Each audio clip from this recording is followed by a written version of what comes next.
Does prayer really work?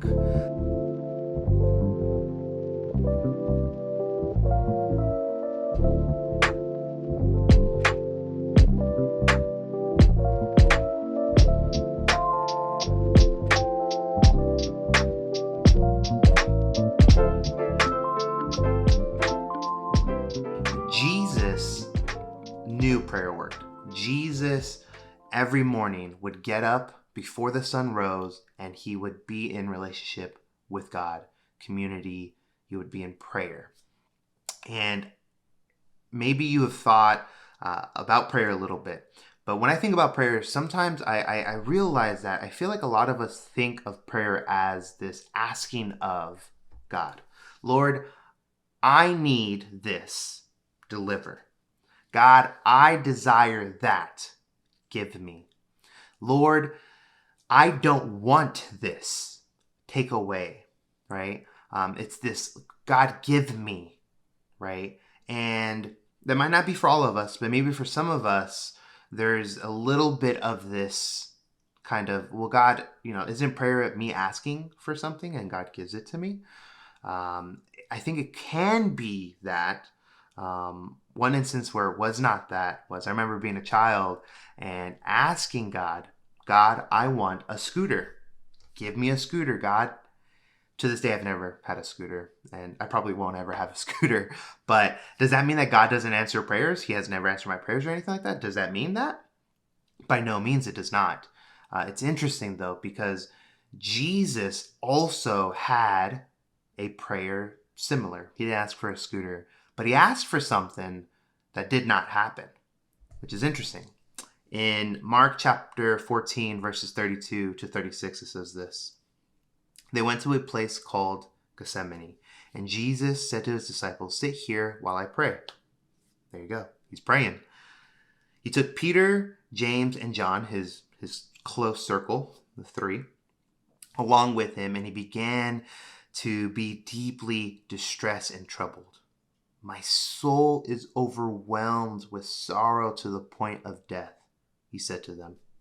Stay here and keep watch.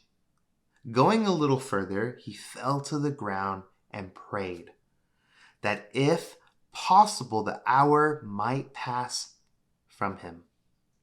Abba, Father, he said. Dad, my Father, everything is possible for you. You are powerful beyond belief. Your ways and your thoughts are higher than mine. There's nothing that you can't do.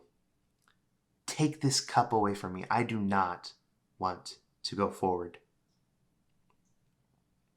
Yet not what I will, but what you will. Let your will be done, God, not my will. Let what you desire to happen, even if I don't want to walk this out. This is Jesus's prayer.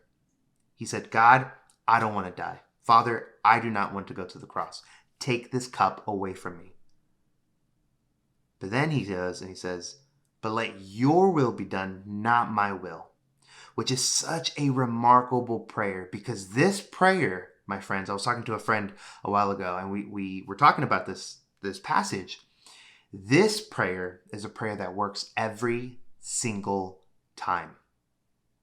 Lord, I want this job. Lord, I desire this school. Lord, I desire healing, relationships to be mended. Lord, let your will be done, not mine though.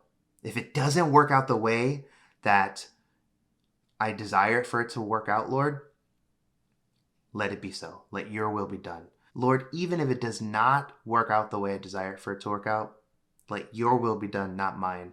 You be glorified. Jesus said, ask the Father for anything in my name, and he will do it, so that the Son may be glorified. When we pray, is it something that we're asking God, God, this is what I want. Give it to me. Right? Because how dare he not, right? Sometimes we have that thinking.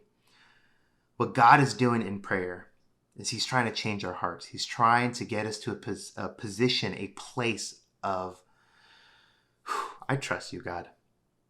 Even if it doesn't work out, even if I'm in this situation for a little longer, I trust you are good. Let your will be done. That's my encouragement for today, this week, is that we can pray this prayer. Lord, let your will be done.